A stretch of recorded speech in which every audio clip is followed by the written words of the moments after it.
Hey everybody, this is Teresa, and this week's topic for the webinar is Psychology Behind Selling and 10 Tips for Improving Your Return on Investment. So if you do have any questions on the topic or any other topics, just to kick things off, we just want to remind everybody, we do mute everybody just for audio quality's sake. So if you have a question, you can use the hand raise tool, and that gives us a little alert or notification. You can also enter your questions in the chat or questions boxes if you don't have a mic or you just prefer to type, that's fine. We try and hold all the questions until the end just because for time's sake, so that everybody, if they don't have questions, they can leave at the end if they have to, other things they have to get to in their day. So having said that, we'll go ahead and get started. So can everybody hear me okay, and can everybody see my screen okay before we get started? I just want to make sure we're all good. Okay, I got a chat that says yes. Great. So we'll go ahead and get started. So to kick things off, happy 4th of July, everybody. So I love the holidays. I'm a big festive geek. I love the fireworks. I love it all. I painted my nails 3 different shades of colors, red, white, and blue. Much to the, everybody, yeah, has got a good kick out of that. So happy 4th of July. It's a great holiday, and we will be out of the offices tomorrow, and the offices will be closed. So if you have any questions, we will get back to you on Friday, and just want to let everybody know that we'll be out tomorrow. Okay, so now we're going to get to the meat and potatoes of the webinar this week. So to begin with, selling is mostly psychology. Sorry, let me get back to my notes. Somebody sent me a chat. Happy 4th of July, Billy. Sorry, guys. Okay, so selling is mostly psychology, and the true measure of success if you're a reseller is your return on investment versus what you paid for the unit, and then your overall profit once you factor in all the other costs that are sometimes associated, such as if you go to the dump and you have to pay to actually put those items in the dump, or if you are refurbishing an item, sometimes that costs money. So there's all these costs that, or gas just driving around if you drive to several different places and sell. You have to factor in all those costs to then get your total return on investment and your total profit. So no matter if you're selling online, at a flea market, a yard sale, we did a webinar on how to host successful yard sales. If you're selling to another reseller, if you're selling to a collector, the methods that you use and how you might sell might differ a little bit, but the one thing that does remain the same is that you really do have to understand the psychology behind selling and who you're selling to really get the most return on your investment and seal the deal. So I have a little bit of perspective on this because while I was in college, I worked for 5 years in retail at the local mall, and so I did a lot of selling, and I worked at a couple different places, and so even though again that the method of selling was really different because there's not really as much of a bartering, haggling, there's not that aspect to selling in that environment, and the way you sell to the client is a little bit differently. It still remains that emotional reaction that a customer gets or the reason that they want an item. You still have to gauge all of those things.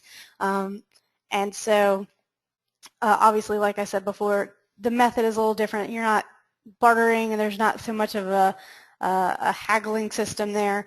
But so the sales process itself is very different. But there is a lot of psychology involved no matter how you sell. So let's discuss the 10 tips for closing your next sale and increasing your return on investment.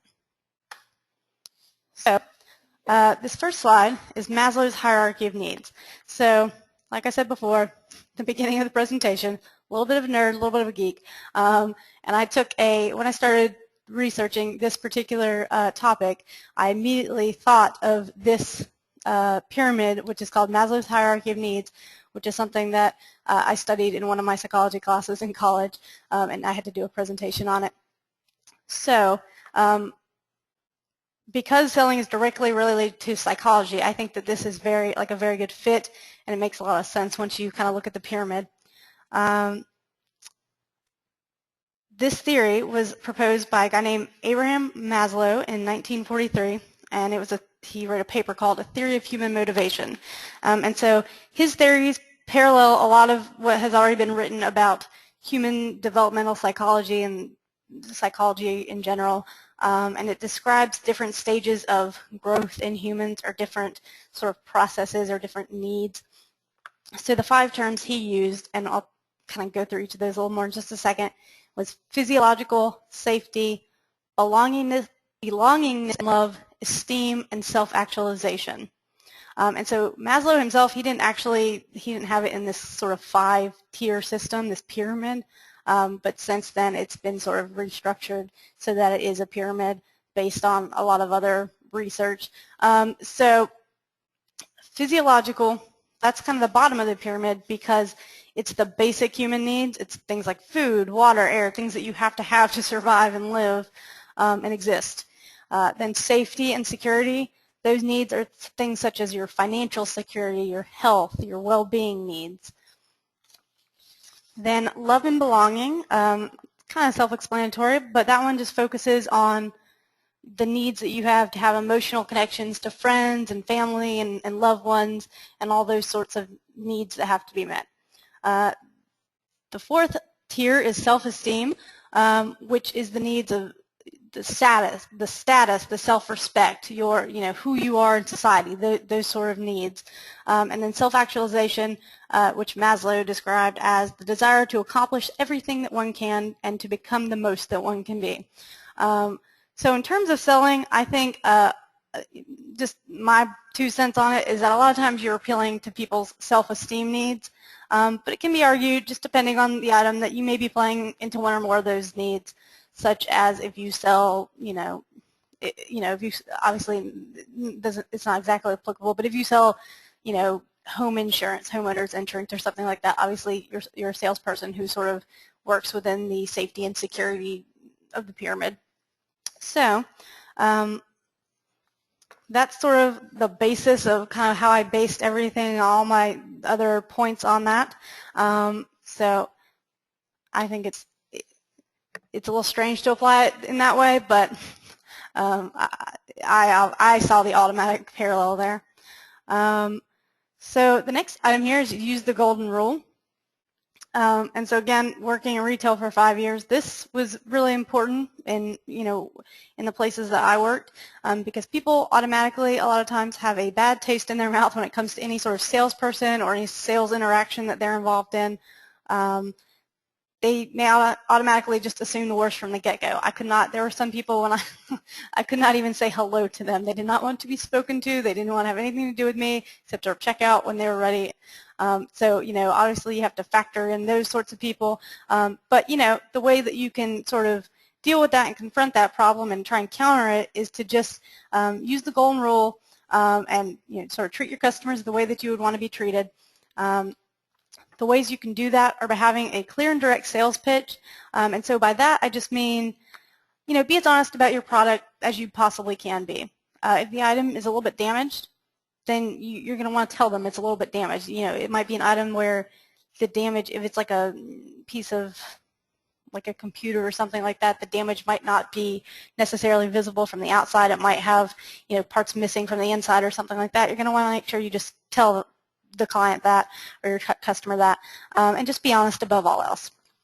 So later we'll talk about negotiating and meeting in the middle and having a starting place for making a deal.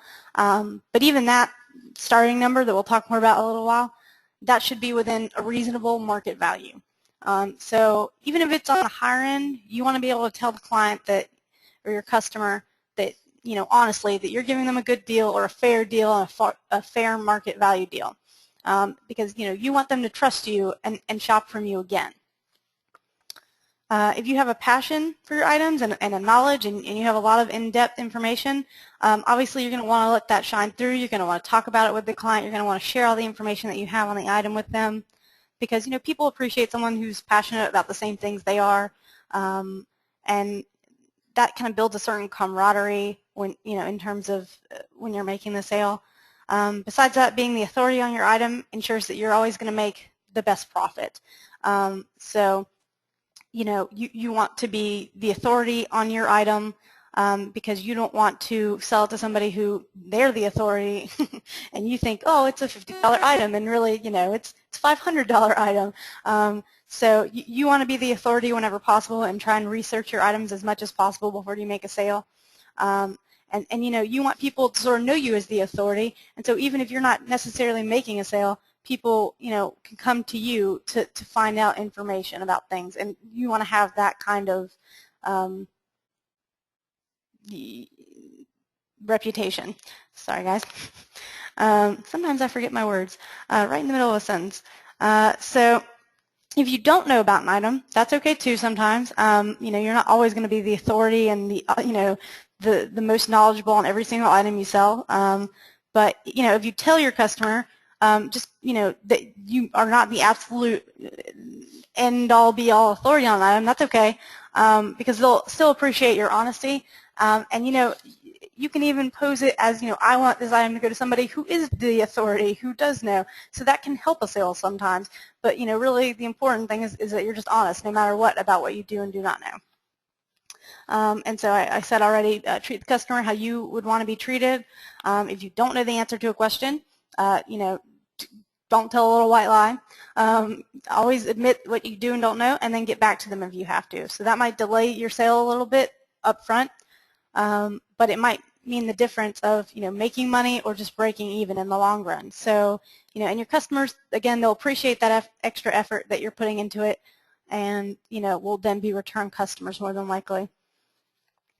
And always remember that while you want to be professional, and that's first and foremost the most important thing, it's necessary to let your personality shine through when you're making a sale. So that's something I learned, when I was selling, that if people don't feel like you're being sort of on the level with them, that they want to kind of get to know you too. Also, a sense of humor never hurt anybody in closing a deal ever. So that's something else I learned.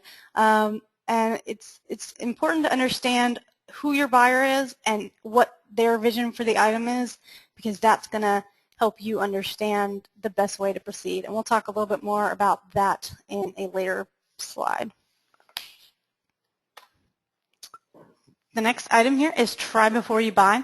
And so you can see in the slide, our girl has a fragrance bottle and she's testing it in the store. So people do appreciate that ability to be able to test the product before they buy it.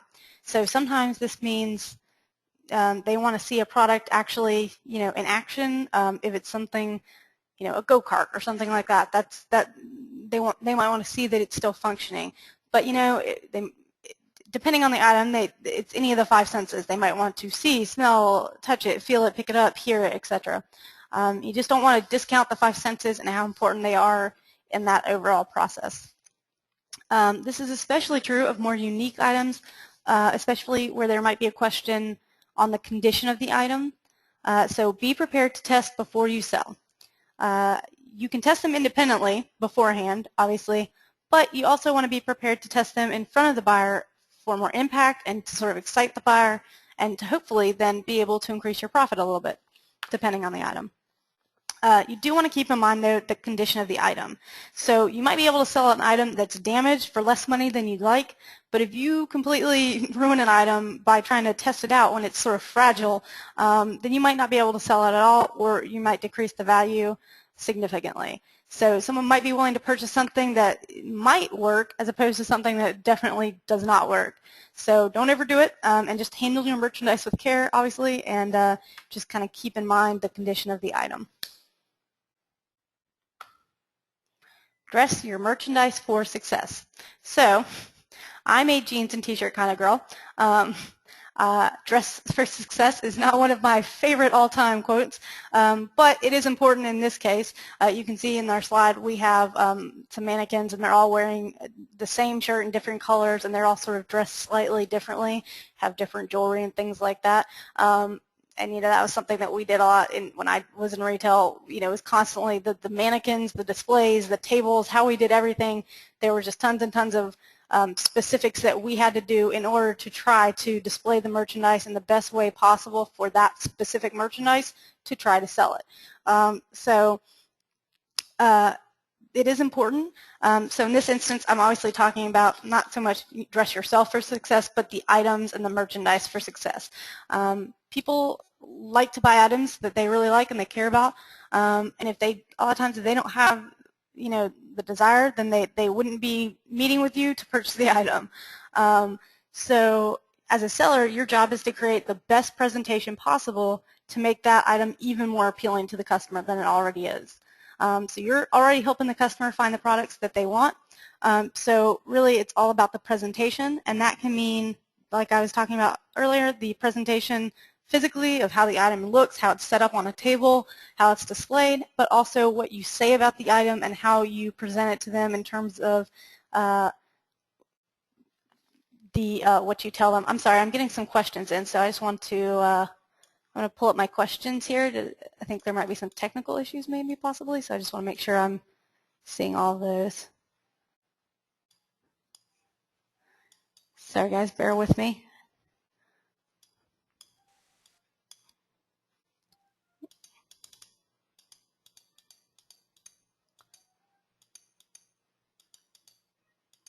Okay. Let's see. It looks like somebody said at 2:15 that the audio went dead. Is that right? Can you guys hear me okay now? Okay, it looks like at 2:16 somebody said the audio is back.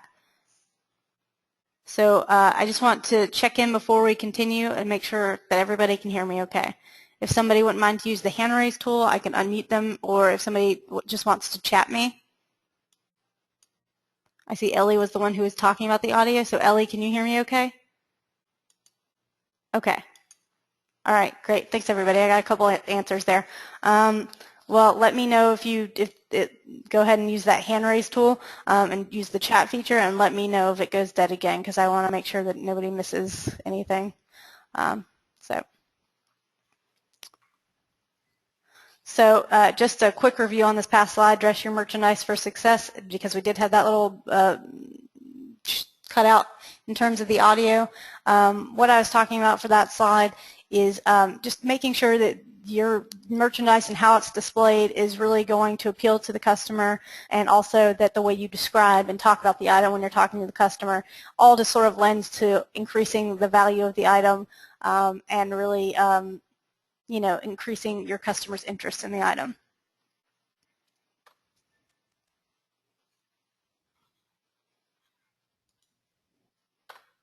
Okay.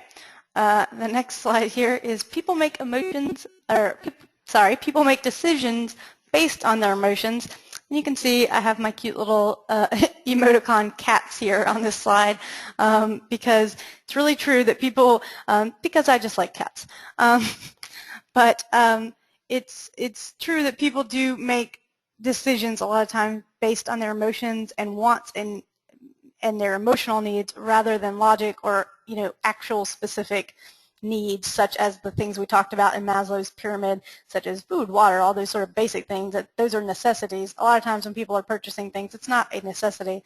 It's it's a want, or it goes back to that esteem need. So there's a lot of psychology involved in why a specific person might want a certain item.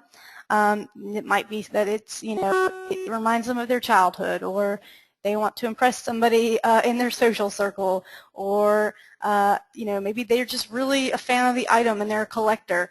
So there's all sorts of, information that you want to try and collect like that when you're selling to somebody. Your job is to try to get to the bottom of those emotions.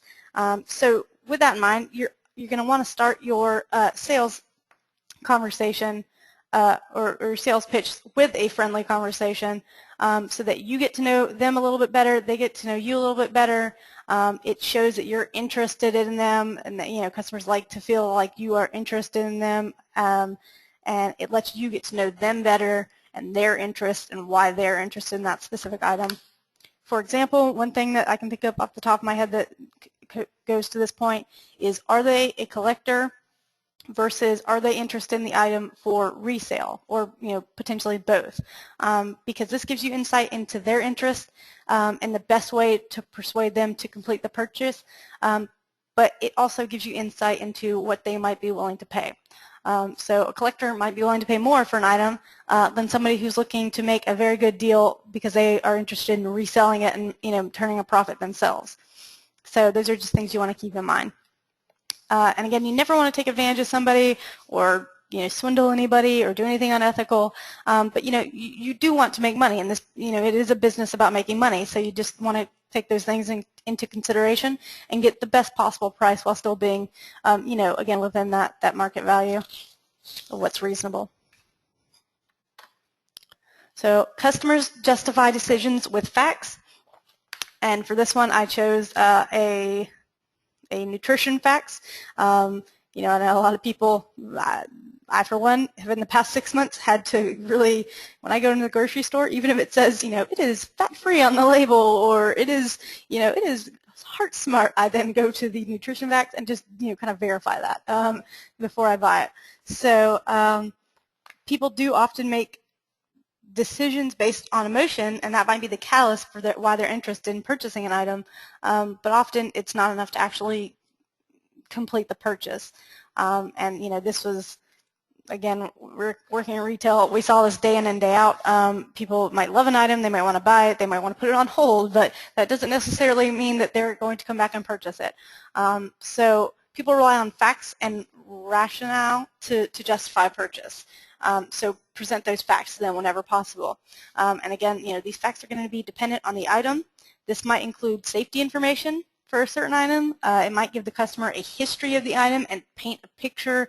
If it's an antique, you want to talk about the origins of the item and so on, in terms of facts, in terms of when it was created, who might have used it, and so on, because that's a fact, and that can help it be more personalized and kind of help their interest increase. For example, if you have a missing piece to somebody's collection, that is a fact. So just by simply saying, I know that this is the piece that you need to complete your collection, that's a reminder to them about the importance, and that's a fact to them, and so that is going to, again, hopefully help your chances of actually selling the item for a good amount. People want to know what's in it for them. Customers want to know what's in it for them. So like this guy, he just looks like you talking to me. Being on both ends of that relationship, I know that as a buyer, I want to feel like I'm getting a deal, and I want to know what's in it for me when I, purchase something. For example, when I worked at sort of a bigger department store, it was a chain store, we would hold promotions in my department for customers who bought a certain dollar amount. And so then they would be entered to win, sometimes it was a vacation or things of that nature. So as a reseller, you're probably not going to be able to offer people a vacation. That's kind of a big, lofty prize, but you can throw in certain items and related items to increase the value and make your customer feel like they're getting a really great deal. So if you're selling a television, and you throw in the less expensive DVD player that you also got in the same unit, you round up your price slightly, and the customer, while still giving the customers a deal, and then, that's going to increase the value for them. And again, something like that DVD player that might not be worth as much money. By throwing it in with the sale of the television, you're getting rid of an item that might be hard for you to sell individually for a fair amount. So, you're kind of killing two birds with one stone there. You can also try bartering with your customers to see if a deal can be reached that way. Perhaps you lower the price, but then you can, buy the customer, or I'm sorry, perhaps, in the end you lower the price for the customer, but then afterwards you guys can, chat or go out for coffee or whatever. Sometimes, those deals might not be seem like a great deal for you right away, but they can actually be long-term because you sort of build your customer base that way, and you get to know people that way, and sort of what their other interests are and what else that they might be interested in buying from you in the future.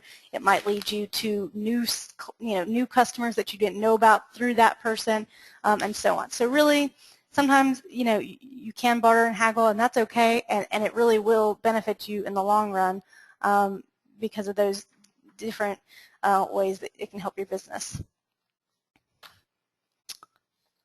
Okay, so customers seek value. So again, this kind of ties into our previous point. Everyone is looking for value, but this doesn't necessarily refer to strictly the cost of the item, but it can't, it's usually related.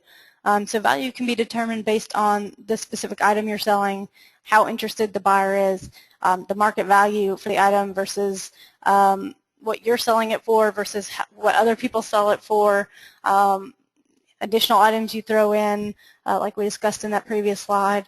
The greater the perceived value from the point of the buyer, the more likely you are to complete the purchase and the more you'll be able to sell the item for. So with that in mind, you just want to remember that your item is only worth what someone is willing to pay for it. So you never want to be lowballed, you never want to take too low of an offer, but you do want to realize that your starting price point is just that. It's a starting place for negotiations. So more than likely, you're not always going to, or even, most of the time, get that specific price point. So it might be wise to go up a little bit in terms of what you set the starting bid at, because then that allows for the haggling and the flexibility and the bartering and all those things, because the buyer is seeking value and they're going to do the same thing. They're going to start their offer a little lower, and so again, you want to be within a reasonable starting price point, but this allows you to meet somewhere in the middle and everybody goes home happy. And over time, you're going to be able to know when you're kind of pushing your luck with a specific person and when the customer is willing to pay a little more for the item.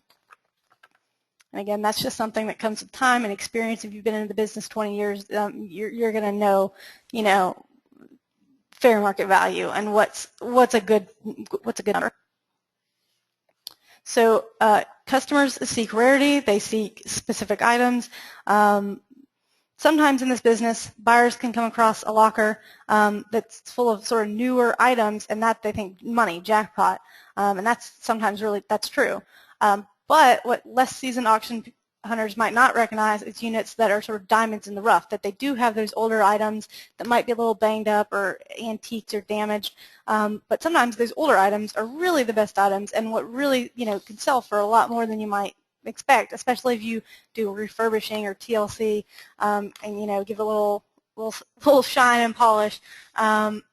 Because those items often can't be found anywhere else, if they're antiques or one-of-a-kind pieces or specialty artwork, things like that, and they might be more valuable than you realize just by first glance. If your customers, a lot of times, if they could buy those items for reasonable prices like you're offering, then they would. If they could find them other places for within their budget, they would spend that money and they would buy it. So if they're meeting with you, it's because you are within their budget, and that should be part of your sales process, and your sales pitch is to remind people of that, because that's going to add to the overall value that they're seeking. So obviously you want to make sure that that's accurate information that you're giving them, that it's rare or it's one of a kind or it's there are only 5 left in the country. You want to back up those sorts of talking points with facts, obviously, make sure that's accurate and do your research beforehand. But if you have items like that are one-of-a-kind artwork, that's great. That's a huge selling point. So you're going to want to make sure you get that into your sales pitch. Okay, so this is the last talking point. This is persuasion is an art form. So the act of selling and persuasion and talking to a customer, it's an art form. And it's one that you shouldn't overdo. No matter how much you might want to sell an item, you can't force your customer to purchase the item from you. So as the seller, it's your job to persuade the customer, obviously, to a certain degree, and to try and get into those talking points and to try to remind them of the value. But you never want to pressure someone into a purchase or make it uncomfortable in any way.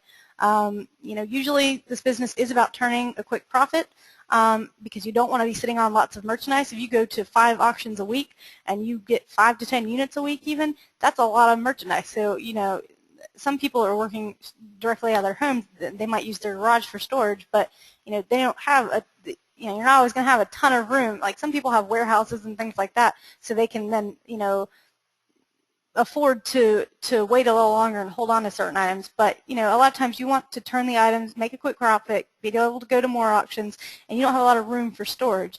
So while haggling is part of the business, and the best buyer might be the first buyer, you do want to sort of set a standard and recognize when you can't meet in the middle with somebody on a number and be able to walk away, and do that just professionally and courteously, because ultimately the customer is the only one who can agree to the final deal in terms of what they're willing to pay, and if you can't meet in the middle, you're not always going to be able to, and so that's okay. Sometimes it's worth holding on to an item if you think that you can get a better price for it, selling it to somebody else or selling it in a different way, like maybe online or eBay, things like that.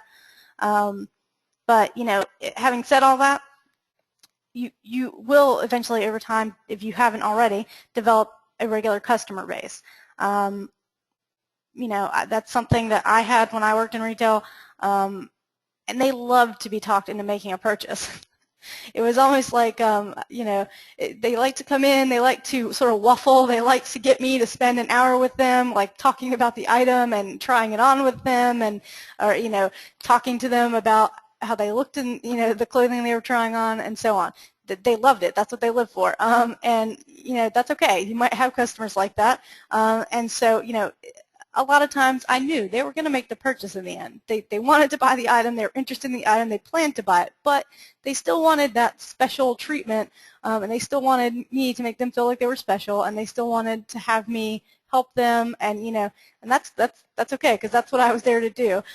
So sometimes I knew it was just a matter of waiting it out and sort of just working with them and giving them special attention, and sometimes they liked that I did the hard sell, like I went really hard, like this is a great item, no, it's really great, and here's why, and let me tell you 5 reasons why. And I had a friend when I worked in retail who used to say, and I'm sure a lot of you have heard this, but they used to say, I could sell ketchup to somebody wearing white gloves, and they were really proud of that fact. And so it's sometimes people like to be sold to, as long as you do it in a respectful way. And so sometimes, it's okay to sort of do the hard sell if you know the person, and if you know that that's sort of what they expect and what they are used to. So in my instance, a lot of times I was talking about the quality of the product. I was talking about, how the customer looked in the dress that they were thinking about buying, or how necessary it was for they were, again, and I got all this information from talking to them, like we talked about earlier, and really getting to know them. But they were going to a big special event that you need this dress, and here's why, and nobody else is going to have this dress at the event that you're going to, and really kind of getting those talking points from your conversation with them and then turning it into the sales pitch. This also meant that sometimes I ended up, unfortunately, arguing with customers over a missing bead on a dress, or what a specific sales sign meant in terms of, if it says it's 30% off of this reduced price, well, what does that mean? Well, I think it means that to pay $10. Well, no, it means you're going to pay $30, or whatever. These little sort of in and out details of working in retail and being a salesperson. So sometimes the customers walked away in the end if they didn't agree with, if they wanted it for 10, and I just said, well, no, it's absolutely $30. They would walk away. But in a lot of instances, they'd recognize that they were still getting a good deal even then, even if it wasn't exactly what they wanted to pay, and that they were getting a good price and they were getting a good item, and they went through the sale in the end. So similarly, you are going to want to learn your customers and learn their habits and learn the way that they like to be sold to, and then sell to them in that way.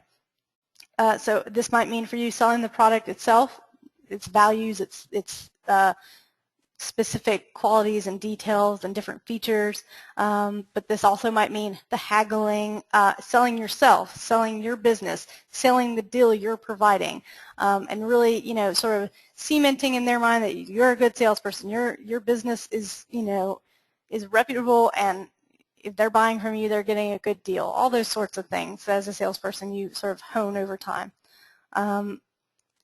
You also might, like I talked about earlier, you might recognize certain traits of your customers, almost like a game of cards, that point to really their true intentions, and sort of how they work in that environment, in that sales environment, and really be able to then hone the way you sell to them. Sometimes it might not be worth your time. Sometimes they might walk away, but a lot of times overall the rewards can be better if you really work out that sales pitch and really sell to individual people rather than a blanket approach. Either way, do know when to walk away. Do know, you have to know when to walk away, but then you also actually have to walk away and do it in a professional manner, in a respectful manner, because even though a deal might not pan out that time, you want to be able to call them later with different items, and you want to be able to get to know them better and know what they're interested in and sell to them again in the future. So you want to keep your contact list full and be able to give them, a call in the future. So that wraps up the PowerPoint slideshow. Well, actually, not quite. If you have any questions, and I'll take questions in just a few minutes, but if you have questions, you can call our 800 number, which is 800-353-8417. You can also email us at info@storageunitauctionlist.com, visit the blog or any of our social media, or you can also, I got to remember to add this next week, but you can also email me directly at teresa.t@storageunitauctionlist.com with any questions you have regarding the webinars or any other topic. If I don't have an answer, a lot of times our customer service team will have an answer and I forward you on to them. But we will get your question answered either way. I see some questions coming in. I'll get to them in just a second.